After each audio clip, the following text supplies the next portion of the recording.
السلام علیکم ورحمۃ اللہ وبرکاتہ۔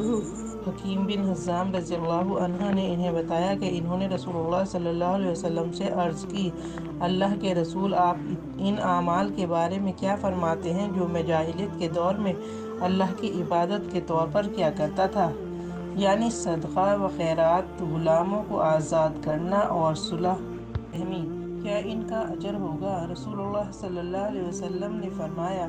جو بھلائی کے کام تم پہلے کر چکے ہو تم ان سمیت اسلام میں داخل ہوئے ہو، تمہارے اسلام کے ساتھ وہ بھی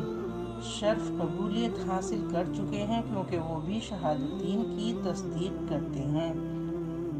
حضرت ابو ہریرہ رضی اللہ عنہ سے روایت ہے کہ انہوں نے کہا، رسول اللہ صلی اللہ علیہ وسلم نے فرمایا، بلا شبہ اللہ تعالیٰ نے میری امت کی ان باتوں سے درگزر فرمایا ہے